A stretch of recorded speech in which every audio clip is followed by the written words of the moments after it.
एक गांव में बंदर और हाथी रहते थे। वे दोनों बड़े ही खुशमिजाज और मित्रानी थे। उनकी मित्रता का परिचय तो बचपन में हुआ था। बंदर और हाथी के बीच में कोई बात रहती नहीं थी जो उन्हें एक दूसरे से बातचीत करने के बिना ही समझ में आ जाती थी। वे बिना कुछ कहे ही एक दूसरे की आवश्यकताओं की पहचान कर लेते थे। एक दिन गांव में एक बड़ा मेला आया।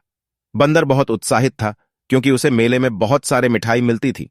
हाथी भी मेले में गया, लेकिन उसके पास सिर्फ दिखने के लिए स्थान ही था, क्योंकि उसके बड़े आकार के कारण वह मेले के खेल में नहीं खेल सकता था। बंदर ने देखा कि हाथी मेले में खुद को अकेला महसूस कर रहा है। उसने जल्दी से एक मोटी सी मिठाई लिया और उसे हाथी के पास ले जाकर दिया। हाथी खुशी खुशी मिठाई खाने लगा और उसका मन खिल गया। इससे हाथी को बहुत अच्छा लगा कि उसका दोस्त बंदर उसकी आवश्यकताओं को समझता है और उसने खुद को किसी भी प्रकार की कमजोरी महसूस नहीं कराया। उनकी मित्रता में और भी गहराई आ गई और वे दोनों मिलकर हर मुश्किल को पार करने के लिए तैयार थे।